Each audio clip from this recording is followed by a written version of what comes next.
In high school, he was in gym class and they were lining up and they were about to enter the next athletic unit, and it was track and field.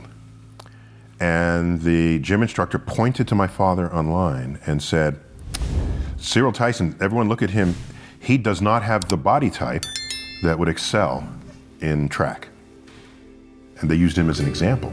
And he says, "What? No one is going to tell me what I can't do in my life."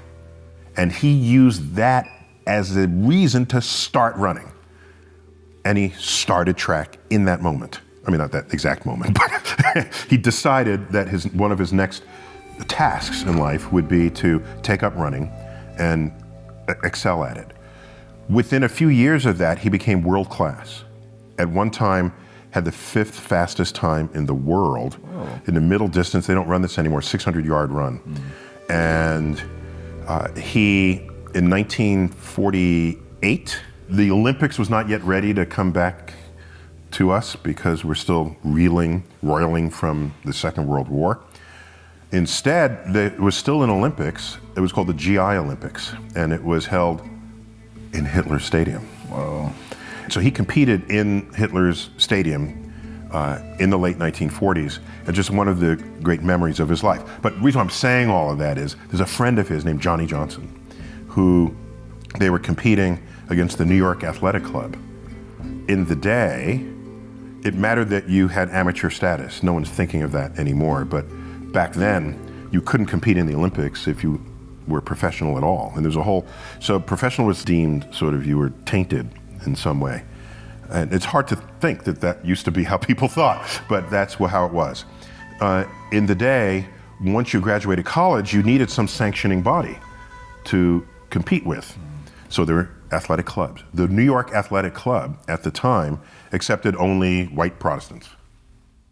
So there was another club called the Pioneer Club, which took everybody who was not accepted to the New York Athletic Club, which was basically blacks and Jews, is really what that came down to.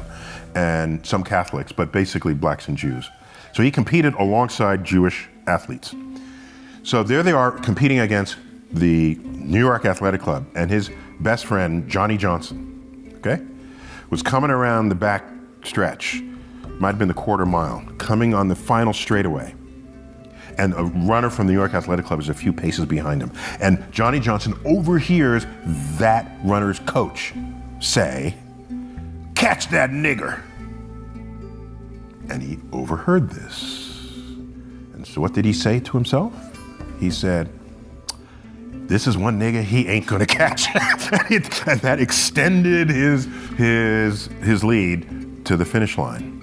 And he tells this story not with any bitter tone, as you might think. Any story like that today would certainly be told with great remorse and consternation. So he never had that kind of tone when he shared those stories with us. It was, here's an occasion to parlay what today might be called a microaggression into a reason to excel even more than you had expected of your own abilities and talents. And so I have taken that lesson with me. He was just telling a story. He didn't say, "Let me give my kids a lesson today." No, these are just things that happened in his life. And in my sort of letter to him in death, I recount for the audience several of these examples, and that among them. When I grew up, I'm probably older than you, it was very common to hear the phrase, "Sticks and stones can break my bones, but words will never hurt me." You recited this. This is what you were told when you came home, when you said, "Oh, you know, this bully called me a name, and sticks and stones can break my bone, but words will never hurt me." And so this was an inoculation against hate speech, really, against just evil people, just nasty people. You were able to develop a system of defenses against unpleasant people out there. And I haven't heard that phrase in a long time. I don't hear it recited in the elementary schools. What I think has happened over the years is we came to learn as a civilization that words can be hurtful, and words can sort of change your mood or set you into a depression. And so I don't have a problem with that. This is an an enlightened new place to understand the role of our emotional state and how it interacts with our world around us. That's an advance in mental health. What I see on the flip side of that coin, however, is people are less able to deal with the very same people who are around today who were around back then, who are calling you names, the people who might be bullying you on the internet by saying things about you. I don't know that we have how to defend against that now other than seeing a counselor for your emotional state. I can say from the era in which I grew up, I don't give a rat's ass what you say to me, okay? Unless you are between me and some goal, then I'll have to navigate that some way.